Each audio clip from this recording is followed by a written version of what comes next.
Okay, a quick update here on today's trading, the September 14th, that's Monday. So we're trading during the New York session is what you're looking at now. And a lot of these trades, I'll show you in just a moment, many of them set up during the London session as well. So those are my two primary trading sessions, is the London and the New York.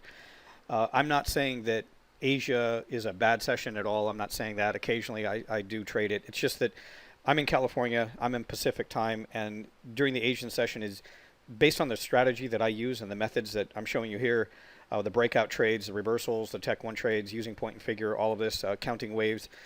Those usually give me better opportunities during the London and the New York session, and the Asian session tends to be a little more quiet. So that's usually when I sleep. And then the London session starts at approximately 12 a.m., which is midnight here in California. That's when I start trading. I'm actually up before that, of course, but that's when the market opens. So many of these trades will set up during the London session and the New York session. This is the dollar yen. So the dollar yen, this is obviously my point and figure chart. And I say this all the time, that I've been using point and figure for so long for intraday trades that I can primarily trade off of just the point and figure by itself. One of the things, though, that I will say is that nothing is 100% perfect. So when you get opportunities to confirm price action, structure, support and resistance, things like that, candlestick patterns, take a look at it, and you'll see the comparison between the two. So I'm going to show you what the dollar yen is doing today. So this is the dollar yen. This is the 1 hour time frame. So all last week, these lines right here, these red lines that you see in the middle of the charts, that signifies or marks the end of last week and the start of this week. So this is a 1 hour chart, and this is all the price action that's taken place since the market opened for trading. And then we have all of last week's trading action right here.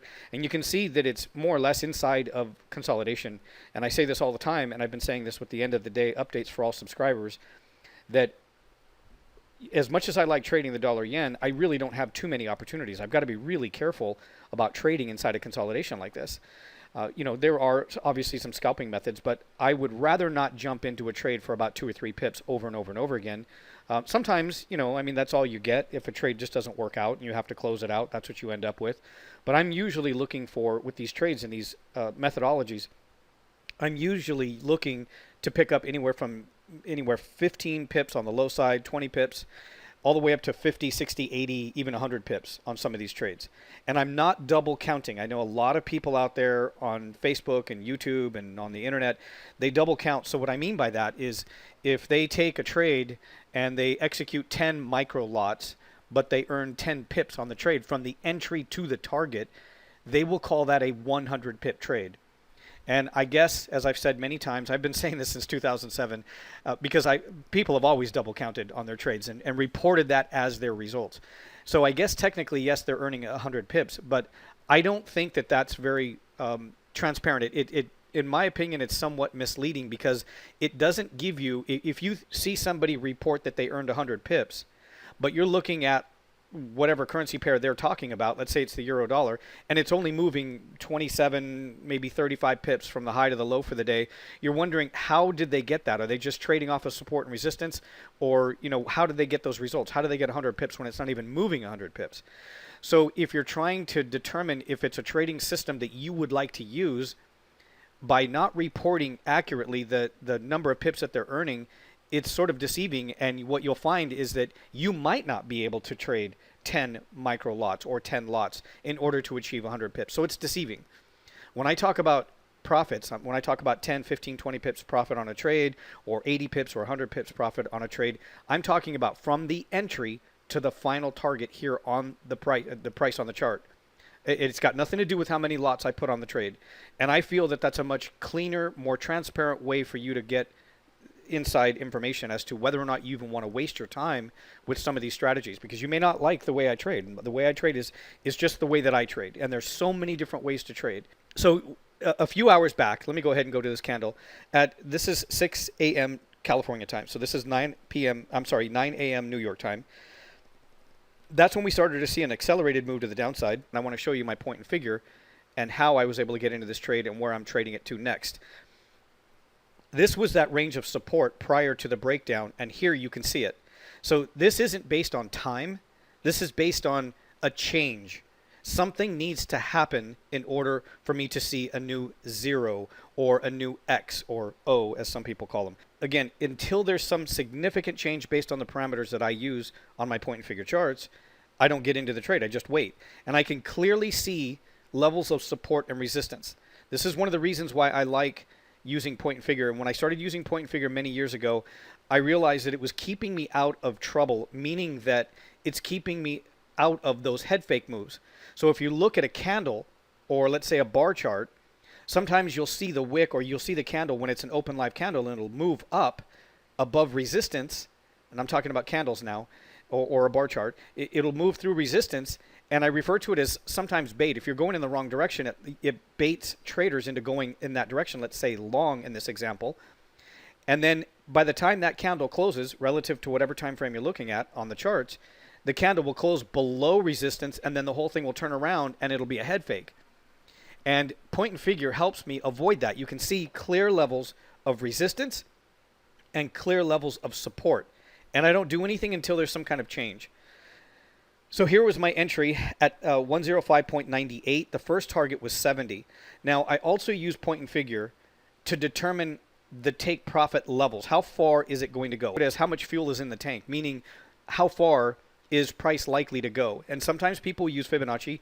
I use Fibonacci occasionally on my candlestick charts. I have a few strategies that I developed back in 2001 that heavily relied on Fibonacci. How far is this likely to go? And that's a big issue. That's a big problem for a lot of traders, is that they don't know how long to hold on to the trade. Sometimes they hold on to the trade too long and they're profitable in the trade, but they end up giving back the profits because they don't know where to close out the trade. And I know that's a big problem, because I did it all the time when I first started trading back in 2001. So this helps me avoid and eliminate all of the confusion and finding myself in a position where I'm holding onto a trade too long when I should be taking profits.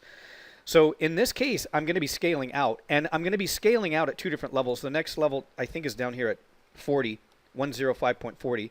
So if we take a look at what's going on here now, we've hit the first target at 70, and you can see that it's sort of, it's moving sideways. It's pausing here, and I'm waiting for the next move. Now, how do you trade this?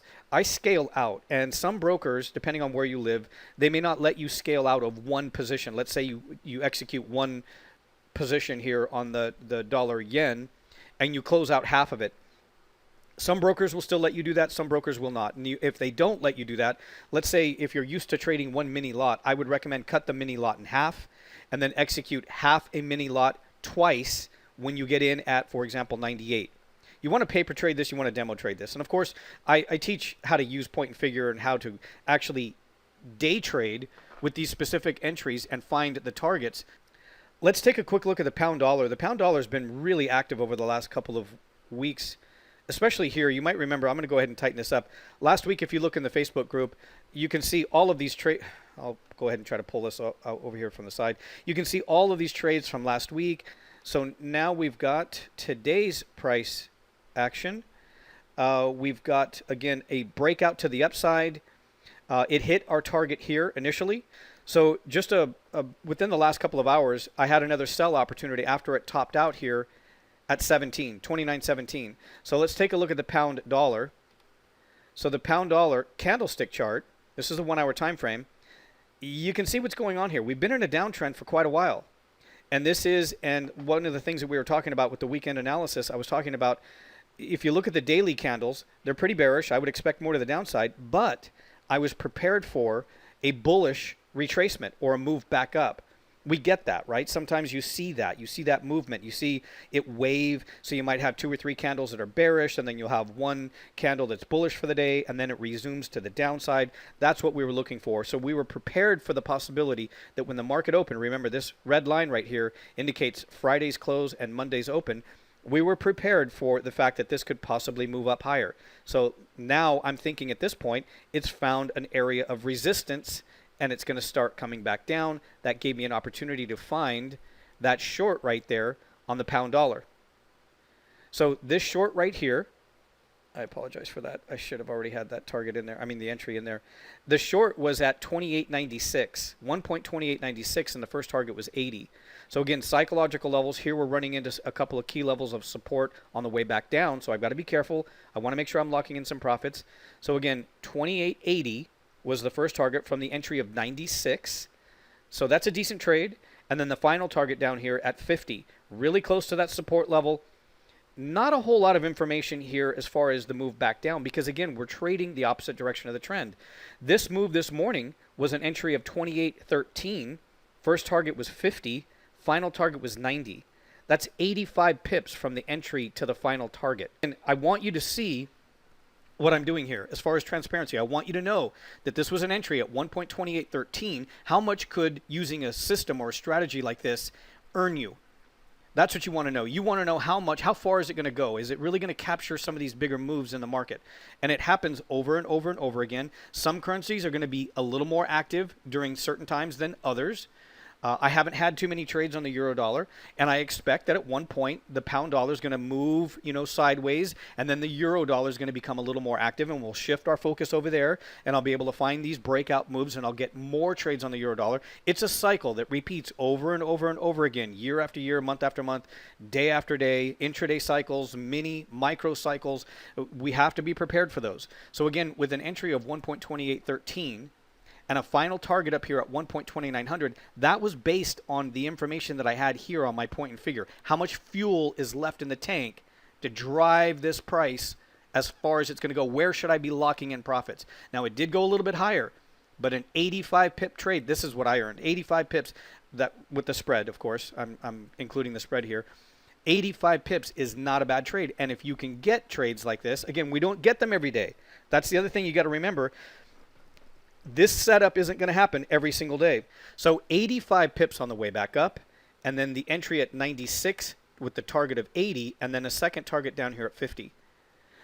When this is done, if it comes back down, this is well over just 100 pips available between these two trades on this pair. Remember, I'm not going to be able to do this every single day. I can only do this when the market provides me the opportunity.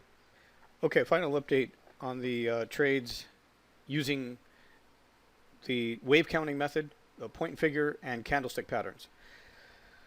So what we're looking at is obviously the point and figure. This is the I believe the last currency pair that I left off in the first half of this recording. And initially we had hit the target here at 80 with an entry at 96. So again, let me go ahead and open this up one click. So we've got our entry here at 96, the first target at 80, the final target here at 50. Since remember this morning we traded it from 13 up here to 80, the 00, the 2900. So that was approximately 85 pips with the spread. And then on the way back down from 96 to 80, these are psychological levels, and then 50 would be the final target at that point. And I want to get in and out of the trade again as we approach the end of the New York trading session. Things tend to go sideways or flat. And then I just reset, and then I wait until I see more opportunities on the following day, beginning with the London session. So this one, 85 pips on the way up, 46 pips on the way down, including the spread. So let's go ahead and take a look at the next trade. This one here on the dollar yen. So the dollar yen, I say this almost every day for the last couple of weeks, that I really like trading the dollar yen. It's just that most of the consolidation, and on most days I really don't get too many opportunities to trade it. But today I did get an opportunity to trade the dollar yen. So this was an entry short at 105.98. And then the first target here is 70. We talked about this in the first half of the video. The final target is down here at 40. It has not returned back up there to hit that break-even stop loss. So what happens is, if you're scaling out, or if you put on two positions at the open, the first target's hit. We lock in profits there. And that has resulted in approximately 26 pips so far. 26 pips with the spread so far. If it holds and then it drops down here to 40, that's going to give us an additional 30 pips there. So the final trade here was a really interesting one. I really wasn't thinking that I was going to get too much on this one, but it did. This is the dollar Swiss. So the dollar Swiss, again, a really interesting level of support. You can really see it building here. And then there's no mistaking, that's my entry right there at 90.69, 0.9069. The entry, the first target here, again, psychological levels, is the 80. I got to be paying attention to these key levels of resistance on the way back up. There is some data to support that price could potentially approach the 9100 level. I would try and trade it to that 9100 level. That's going to be my second target, but I may end up scaling out somewhere before these levels here. You'll notice that this level right up here at resistance is 98, and we've got another level here at 97, and then another one sitting right here at 90. So if it moves up and it appears to stall somewhere in there, I will probably lock in profits and call this trade over with and done. That would be my second half. So be careful. First of all, this is not a trade recommendation. I'm not telling you get into the trades right now at these levels, even if you see the second target hasn't been achieved. I don't know for sure, and that's why we scale out the way that we do. I teach my coaching students how to do this, how to scale out so that they can lock in profits along the way. So we've already hit our first take profit targets on all three of these trades. We've at least locked in the profit so far for 166 pips. Again, remember, I am not double counting. This is from the entry to the final target. With my point and figure setups, the intraday trades that I execute, I teach my coaching students how to do this. I can teach you how to do this. You're going to get in at the right location. There's no hesitating. You hesitate and things really start to change. And it's more or less at that point chasing a trade. So I don't recommend chasing trades. Don't do that. Get in where you're supposed to. Take profits where you're supposed to. Throughout this week, I'm going to be dropping in a few lessons. I'm also going to do a couple of Facebook Lives towards the end of this week. So it will be more of an educational video or an educational event. Facebook Lives, I will be talking about some of my setups with the point and figure using the, the wave counting method. Now, so far, the fact that we've locked in 166 pips, that doesn't guarantee or mean that tomorrow is going to be or provide the same thing. It's not going to be the same type of day tomorrow. It could be more. We could end up with more than 166 pips tomorrow. We could also end up with 66 pips or possibly 30 pips. It really depends on the market activity. And I'm teaching how to use all of these strategies in my trading course called the Real Deal Traders course. I'm going to be opening up the doors in the next few days here. If you have any questions about anything that I'm talking about in these videos, please drop the questions in the comments just below this video.